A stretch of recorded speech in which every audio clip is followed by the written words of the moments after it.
Welcome to the Talking Toughness series of podcasts, where we examine the mental toughness concept with guests from a wide range of sectors, illustrating that our mental approach to what happens to us and around us matters for all of us.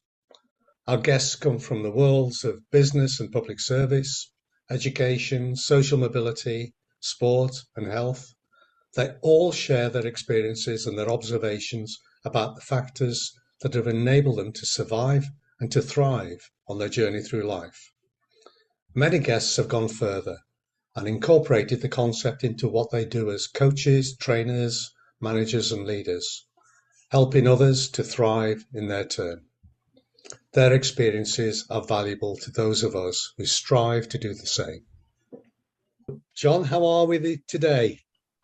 I'm very good actually. Yeah, my little girl's just started Montessori school, like first day of play school. So um yeah, kind of waving her off at the gate as she toddles in and constantly checking there's an app that tells you they've been doing circle time and singing and dancing and colouring in and things like that. So yeah, that's my day. Feels like a milestone. How are you, Uh, Doug? Oh, my day is testing my mental toughness. Let's put it that way. It's been one thing after another, but I'm really looking forward to this session. Do you remember sending your ones off to play school for the first time? Like, I do, but I think what I remember is my wife having tears in her eyes and getting very, yeah, very emotional about it. yeah. Of course, it would have been all Victorian wear and caves and things like that back then, wouldn't it? But Thank you, John. sorry, mate. Sorry. Um, we've a good one lined up today, haven't we? Who have we got? Right, so we've got two guests. We've got Peter Sewell, who is the postgraduate careers manager at Lancaster University. But sort of more widely than that, he's known the world over as a leading authority on graduate employability. And he gets invited to speak at conferences all over the world. So we're really pleased that he's come to speak with us today. So I know for a fact he's spoken in China and Australia, as well as Europe. He's actually the developer of the career edge model. But he also collaborates with AQR in bringing the mental toughness concept to that world of employability.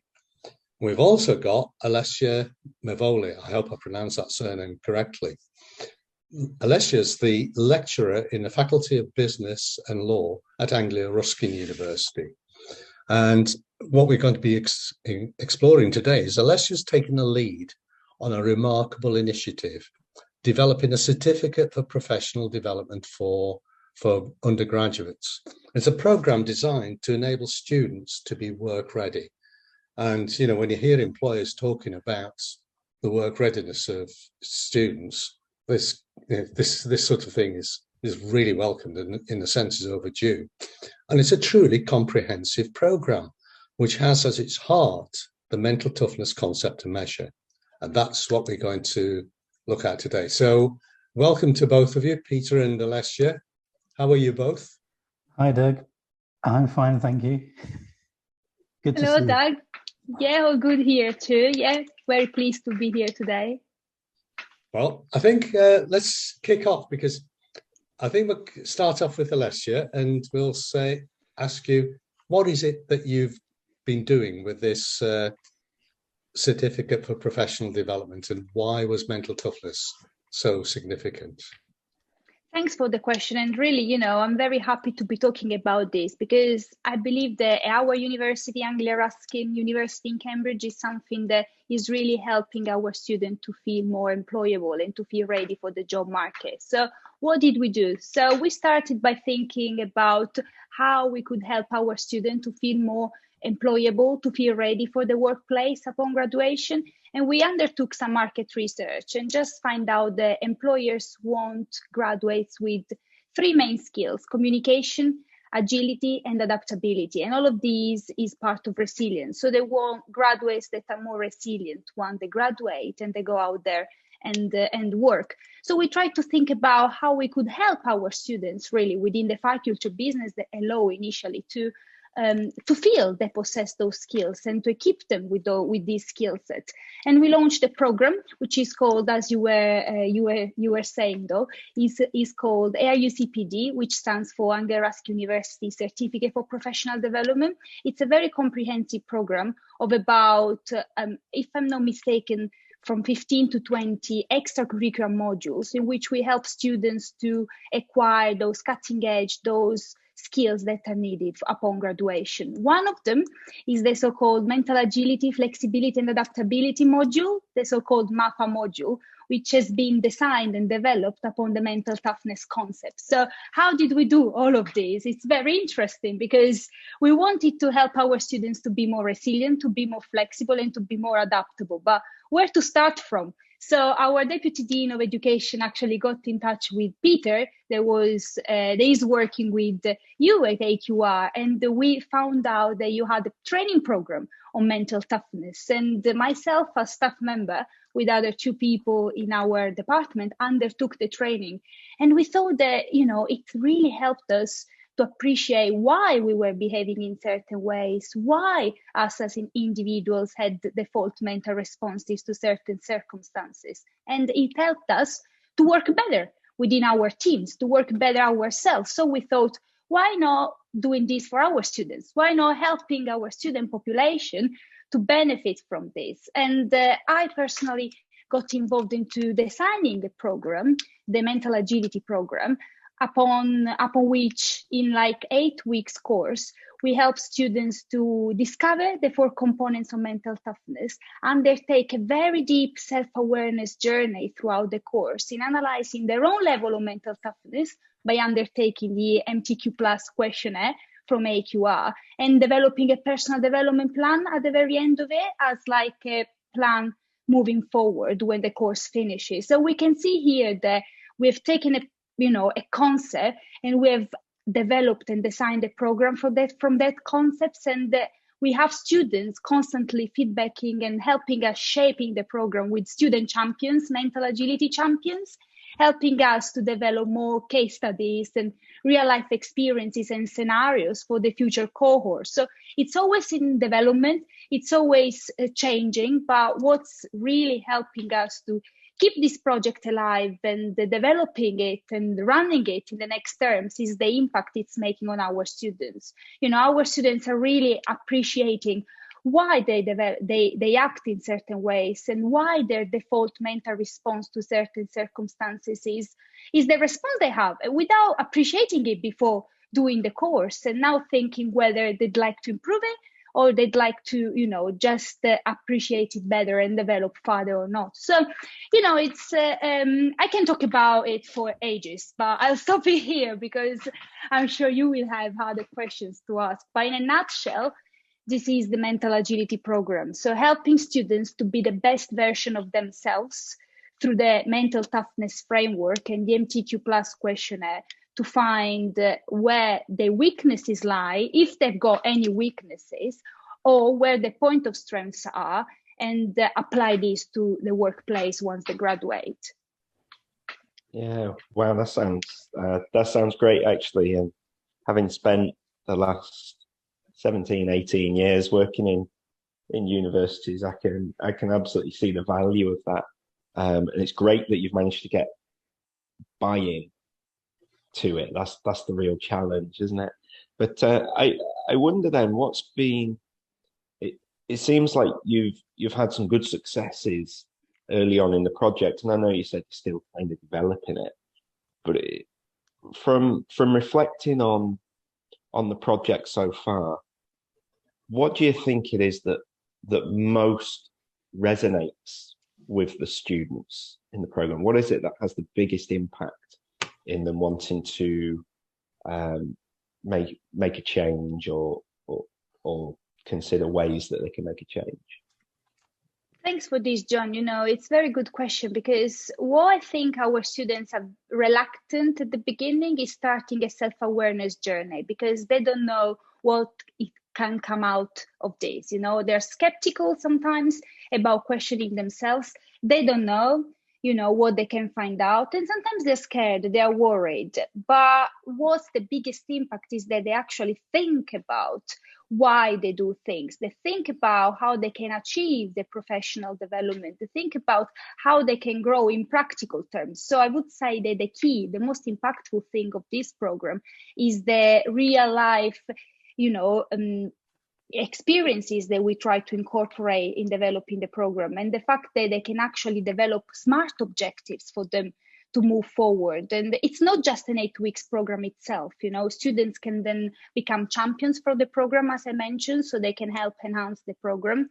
Students can inform their peers in other faculties, and this is what I'd like to do in the next couple of terms. I would like to see if we can expand this offer to the university more widely, because for now it's for our business and law students. But generally, I do believe that any student at any different level would benefit from really incorporating the concepts of mental toughness and working on the mental resilience and positivity. Because as we know, it's about seeing and seizing opportunities, right? So opportunities may be there, but students may not see them. So I feel like the key here is helping students to understand that they have potential. They have skills. They need to find out, they have it. They have to be aware that they can seize these opportunities out there, because I think this is one of the most challenging things. But once students start to, really understand deeply, what they stand for, what their behavior is, what they like, if we want, they really can seize these opportunities. So, there's lots to work in there in terms of expanding these to the wider community. But we have got now more than 80 students, I feel, in the program thus far. And he has got, we have got 100% levels of satisfaction. So, I think it's it's impactful, isn't it? 100% satisfaction is always pretty good. Always pretty good. But what I really like about the sound of it, Alessia, is it kind of culminates in them developing their own action plan, and everything you're describing in this kind of self-awareness journey. What I really love about what you're saying is that this isn't a set of off-the-shelf toolkits. I teach you to do some breathing, we set some goals, bing bang bosh, and everybody goes on the same. But it feels like it's more empowering in terms of, here's the awareness, here's who you are, and give people the sense of now how do you develop that? How do you go about taking that on? Is that something in the design that you wanted it to be, kind of more empowering and student-led, rather than almost a series of set seminars that tells them what to do? Definitely, 100%. And I feel like my biggest challenge a year ago when I started designing the program was exactly this: having a great concept there, lots of research around mental toughness, a great framework, having a questionnaire that I wanted students to undertake and then build their reflection upon this, because they do write a reflective element as well, was trying to make sure, the student element was embedded into it. It wasn't easy to design, a module from scratch, starting from a concept and applying to the HE context. And especially for students at different level, because we target all students from level 4 to level 5, 6, level 7, and PhD students. So my students cohorts are quite varied. And the challenge is that sometimes you have to make sure that you speak the same language across the different levels, and you have to make sure the students interact with each other. And John, if I have to be honest, another challenge was the hybrid delivery mode, because it was launched in the middle of the pandemic, right?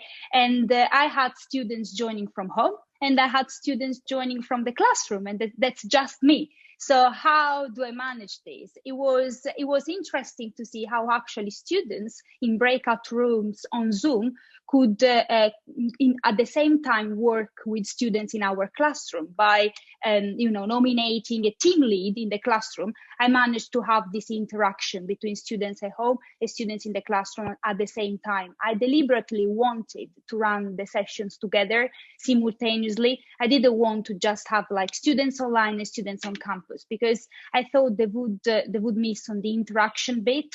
And I also wanted to try and see, you know, how students react to concepts, if it's delivered remotely or if it's delivered in the classroom, and how this type of interaction could help them.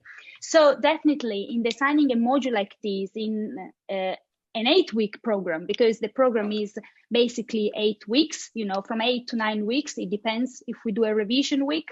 You know, it's tricky, because you want to give them some theoretical knowledge. They have to appreciate where the concepts come from, what mental toughness is, the framework, research around it. But I want also them to put their input into the concept, their input into what control, challenge, commitment, confidence means to them at professional level, at a personal level. So it's definitely challenging, but I think we've managed to make it.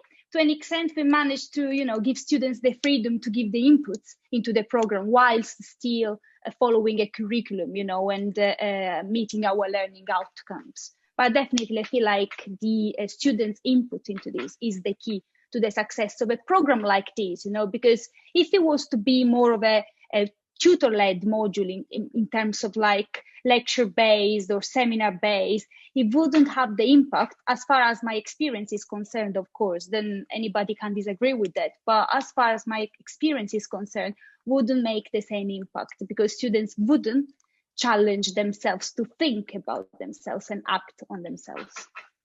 That's really, really interesting, Alessia. We'll come back to you in a minute, because I'm interested to know how they responded to the questionnaire. But it's be useful to bring Peter Sewell into the discussion, because Peter, you've got a lot of expertise around employability, and this, to me, sounds like a super employability program. So you've been involved in shaping it and developing it. What is so special about this program that's producing these results? Yeah, no, I have to admit, I was very fortunate in being involved in this project right from the early outset. Alessia mentioned the assistant dean of the school, who got involved and was very interested in this research that they'd been doing into what employability was from an employer's point of view. And he actually contacted me. I mean, I was in contact with him loosely because I'd done some work with him some years ago. But it was a really amazing thing to be able to talk to him about this project, and then to sort of explain that we've got this system built around mental toughness and mental toughness questionnaire that could help to kind of deliver the objectives of the program. Well, to cut the long story short, essentially, I sort of did a presentation about mental toughness to him and his team, and the next thing was they decided to go with it. Now, it was very significant that John said, oh, amazing that you got the buy-in, because in my experience in universities, that is an absolutely critical aspect of this. I as a practitioner or careers person or a lecturer or whatever, I could say I really want to do this stuff. But if you don't get buy-in at a more senior level, very often it's not going to go very far. Not least because there are obviously costs attached to this. But I mean, obviously, if you're designing a new module, generally speaking, that's going to have some kind of budget. But the point is that you do have to have that buy-in from somebody more senior. And I'm fortunate to say the person who we're talking about obviously immediately took to the 4 C's concept. And could see how that could fit into this module that they were proposing around mental agility. He was very keen to stick with this terminology of mental agility rather than mental toughness. But I think that, well, Alessia might explain a bit more, but I think that was at least in part because that was the terminology that had come directly from their research with employers.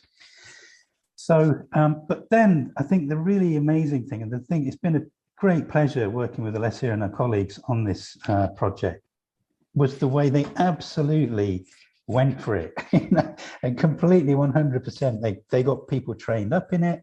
They came up with an idea of developing student champions to kind of work with them, to help them through those difficult periods, like when it was being done with dual delivery and so forth. And then the sort of enthusiasm in which they've engaged with developing this really new innovative program from start to finish, and continuing, sort of onward development, continuing development, and now sort of looking at how they can do sort of maybe more longer term research to kind of look at getting data about actual impact. And for me, it's really, really exciting as well, because as you know, I recently wrote a book chapter about using mental toughness in higher education and measuring impact. And I'll be honest, this was really what I had in mind. It's like they've done it. It's done to such a high standard. It's really an amazing story, truly exciting way of implementing and taking advantage of the 4Cs structure in a higher education context. And the other thing, and Alessia is being very modest, because although it's absolutely true, it's really important to get that involvement with the students, because that's what really makes it special.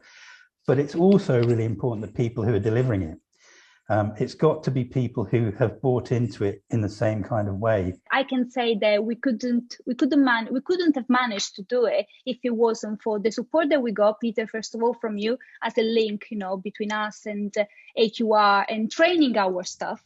And with the training that we got from AQR, because I wouldn't have been able to design, a program like this if I hadn't got the knowledge to do so. So for anybody who's interested in the concept and who is now listening to this podcast, I would 100% recommend to undertake the training AQR offers, because I do believe it's something that really, really helps you to get your head around the concept, and maybe even, trigger your thinking into thinking about potential further development of the concept as well, because we know we have got research going on still on the concept of mental toughness. It's never going to end. So maybe people might feel like, well, it's helping me to stimulate, trigger my thinking into adding more on the concept. So if you're interested or triggered by what we are saying, I would definitely recommend, to have a look at what's out there from AQR on the mental toughness training, questionnaire, or other tools, because I personally found them very beneficial, not only for my professional career, because it helped me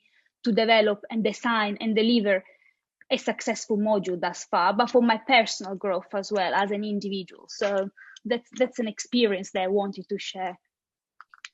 Oh, I agree with Peter at one level. It's you are quite modest about your achievements, but all you have to do is listen to you, Alessia, and you can see where the oomph comes from. Well, I'm interested. I'm just going to switch subject again a little. One of the things that we often find when people first adopt the mental toughness concept, they often get a degree of resistance to using the questionnaire. And we've seen this in higher education. But you seem to have achieved pretty good success with people buying into it, completing the questionnaire, relating to the feedback. Tell us a little bit about that. How did you manage that? I think the key here, Doug, is explaining to the students, and they're not just undertaking, a questionnaire assessing their own level of mental toughness, and let's say that we get a developmental report alongside it, so that we get practical suggestions on what their results means, and an explanation of why they've got certain default mental responses to circumstances, and what it translates into in terms of their professional and personal life.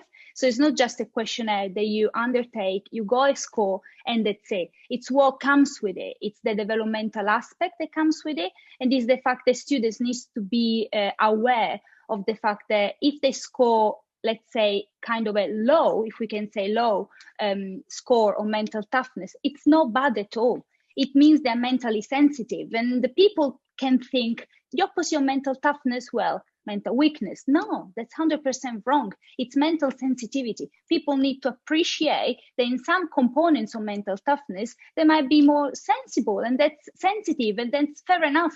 They just have to know it so that they understand why they behave the way they behave. And if they want to change the mental response to this, fair enough, they will work on developments that are also suggested on the questionnaire to improve it. If they're happy with the way in which their default mental response is, and they are aware it's a sign of sensitivity in that area, that's fair enough as well. It's about helping people, in this case students, to be the best version of themselves, to take advantage of their full potential, you know, to equip themselves with awareness of where the skills lie. So for me, I think the selling point to students of the questionnaire is actually explaining the entire concept.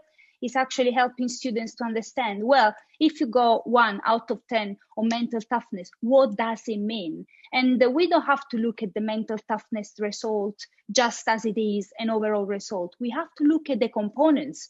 Mental toughness comprises of 4 different C's, and each C has got 2 subcomponents. So it's the interlink between the components that's the key of understanding a behavior and understanding an eventual development, you know. So I feel like the visualizing it in a questionnaire is what helps students as well, really understanding the concept and really working on its development. Because if we think about mental toughness as 4 separate C's, as 4 separate components, well, I think we have to go back and do the training again, because there's something wrong in it. It's all interlinked, and that's what I think like helps my students to understand why they do the questionnaire in week 4. So they do the questionnaire at the middle of the module, because it's from there that they start to work on development. I don't want them to do at the very beginning, because they wouldn't have got an understanding of mental toughness, which they need. And I wouldn't want them to do at the very end, because they can't work on setting smart developmental objectives. So that's why I'd like them to do at the very middle of the module. I hope he answers your question. It's done that, certainly. I think you'll find that John is probably purring at your description of the independence of the factors and their interrelationship. Yeah, absolutely. It's one of the things that I suppose I always give people advice on in terms of interpreting a mental toughness report, development report, that actually it's less about whether the scores are high, medium or low, but it's how they are relative to other scores, you know. So it's somebody, one that I see in my area a lot in sport would be people who have a really high achievement orientation relative to their confidence in abilities. Now, it might not be that either of them are particularly high or low, but what that tells me a story about someone who will work and work and work, but they probably have a slight perfectionist tendency whereby unless something is absolutely perfect, they don't believe they've been successful. So that kind of has an impact on their confidence. Now, that they might come out as a 5 and a 7 or a 5 and an 8 on a report, and you don't necessarily jump out and go, wow. But actually, it's when you've dealt with so many, you start to see those kind of little interrelationships that tell the really interesting stories.